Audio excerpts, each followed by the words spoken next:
शादी के पवित्र बंधन से लेकर तलाक के लिए कोर्ट की दहलीज तक गांव में किसकी बनेगी सरकार। मुखिया को लेकर क्या कहते हैं ग्रामीण। सड़क से लेकर संसद तक देश और दुनिया में सियासत की हर खबर, खेल जगत की हर खबर सबसे पहले मां अंबे न्यूज पर। खबर जो सच दिखाए। रवि कुमार और आप देख रहे हैं मां अंबे न्यूज। पंचायत चुनाव का बिगुल बज चुका है। दूसरे और तीसरे चरण का पहले और दूसरे चरण का चुनाव भी हो चुका है। पहले चरण का रिजल्ट भी आ चुका है और बहुत सारे प्रत्याशी काफ़ी वोटों से, कभी 8000 वोटों से जिला परिषद में निकाल रहे हैं, तो मुखिया में कोई 11 कोई 4 वोटों से विजय हो रहे हैं। उसी कड़ी में आज मैं खोरी प्रखंड के पितिज गांव में आया हूं। एक समाज सेवी से मिलाऊंगा जो इस बार मुखिया प्रत्याशी में खड़ा हुए हैं और जानेंगे कि वो किस विचार से इस बार मुखिया प्रत्याशी के रूप में आए हैं। आइए उनसे मिलाते हैं, सीधे संवाद उनसे करते हैं और जानेंगे कि उन किन जन मुद्दों के साथ इस मुखिया पद के लिए लड़ेंगे। का हमारे चैनल में स्वागत है। अपना नाम बताएं और आप किस जन मुद्दों के साथ आ रहे हैं। सबसे पहले मैं आपका धन्यवाद करना चाहूँगा इस चैनल से न्यूज़ लेने के लिए।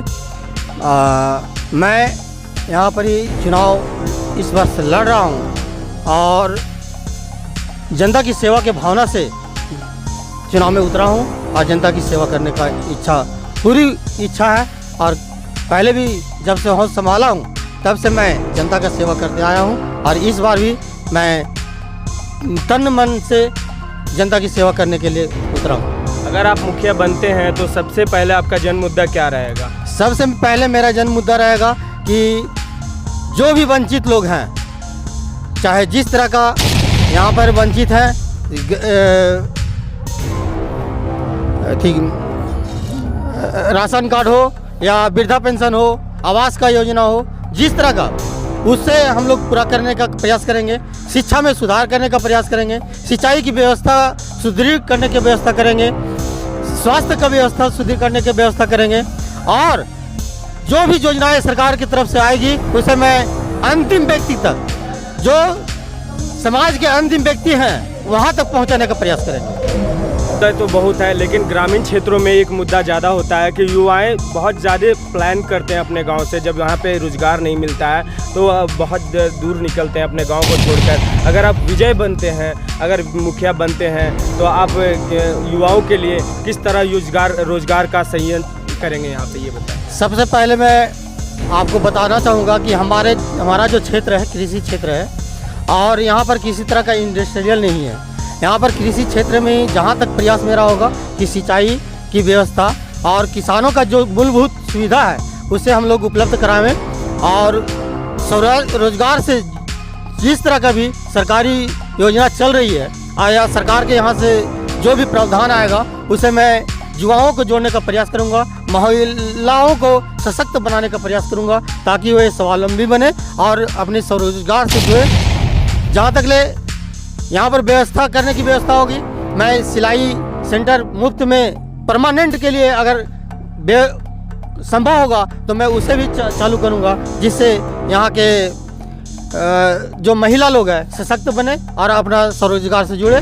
और कई तरह की योजनाएं आती हैं, जैसे मुर्गी पालन, बकरी पालन, सुअर पालन, इस तरह की योजना भी है। उससे भी मैं प्रयास करूँगा कि जिला से अधिक योजना को मैं धरातल पर अपने पंचायत में लाऊं ताकि यहाँ के लोग उससे लाभान्वित हों। आपके क्षेत्र में पहले भी मुखिया रह चुकी हैं, महिला मुखिया रह चुके हैं कुसुम देवी। इसमें आपके क्षेत्र में शौचालय और पीएम आवास के बारे में बहुत गड़बड़ी की बात आ रही थी, ये कहाँ तक सच है, ये हमारे चैनल को बताइए। बात सही है कि हमारे क्षेत्र में जो पूर्व मुखिया रही है उन्होंने पंचायत को इतना बदनाम कर दिया है कि कहीं मुँह दिखाने लायक नहीं रही है। अभी जिस क्षेत्र में हम लोग जाते हैं, अभी देखने की चीज़ है कि कई ऐसे योजना है शौचालय का जो अधूरा पड़ा हुआ है। मतलब कि दोनों हाथ से जैसे लूटने का काम किया जाए वैसे किया गया है। एक वेंडर थे सुधीर साहब, अभी मुखिया उम्मीदवार उतरे हैं, वे वेंडर के काम करते थे। साथ ही साथ उन्होंने जो भी बकरी सेट, मुर्गी सेट का वेंडर का फंड गया उनके अंडर में, मुखिया और वो दोनों मिल करके बंदर बांट कर लिए और लाभुक तक पैसा नहीं दे सके हैं। इंदिरा आवास का योजना है, आप यहाँ पर हरिजन टोला है, बिरोर कॉलोनी है, आप अभी भी वहाँ पर जा कर के देख सकते हैं कि सभी अधूरा है। जो मुखिया खुद बनवा रही थी और हरिजन टोला में भी 3 ऐसे आवास योजना है जो अभी भी अधूरा है, और बिरहोर कॉलोनी में भी जो बनाई है वो भी अधूरा है, जिसे पूरा नहीं कर सकी है। और जितने भी योजना चली है, इंदिरा आवास का योजना खास करके और वृद्धा पेंशन की योजना में सभी से एडवांस ले करके भी आज तक ले काम नहीं हुआ है, और बहुत तरह की शिकायत है जिसके कारण आज कहीं भी उसे बैठने तक ले नहीं दिया जा रहा है।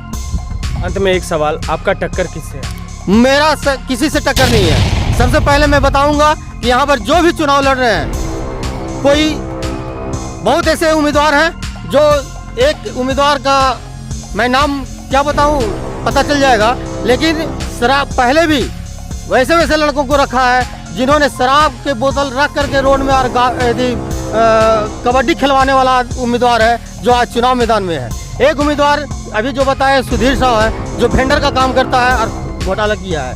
एक उम्मीदवार चुनाव हारने के बाद 5 साल तक कहीं नजर नहीं आया जो आज मैदान में उतरा है। एक उम्मीदवार जो बेईमानी के बल पर आज चुनाव मैदान में उतरा है, चाहे जिस क्षेत्र में बेईमानी करे लेकिन किया है। और मेरी पत्नी मुखिया थी, पूर्व में मुखिया थी, 2010 में चुनाव जीती थी।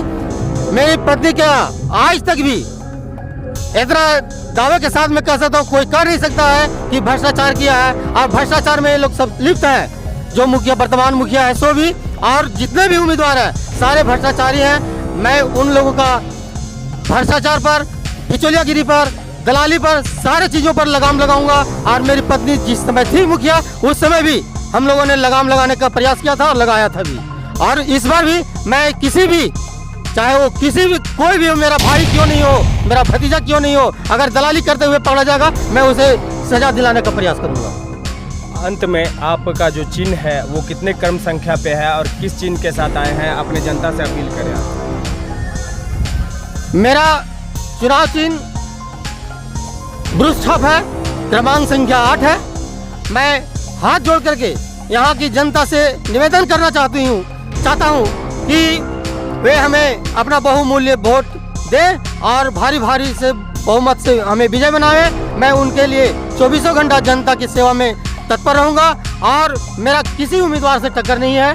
ये मैं फिर दोहराना चाहूँगा, मैं बहुत भारी बहुमत से जनता का जो प्यार मिल रहा है, जो स्नेह मिल रहा है, जो आशीर्वाद मिल रहा है, उसके बल पर मैं खड़ा हूँ। और मैं इतना दावे के साथ कहता हूँ कि हम लोग चुनाव जीत रहे हैं और जनता की सेवा 24 घंटा करने के लिए तैयार हूँ।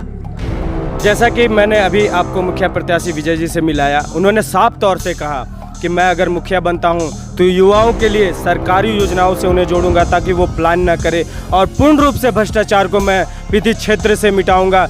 आगे आने वाले समय में शिक्षा की लहर दौड़ेगी, सारे युवाएं को नौकरी मिलेगी, सरकारी योजनाओं से जोड़ी जाएगी। मैं हूं रवि कुमार और आप देख रहे हैं मामबे न्यूज़। धन्यवाद।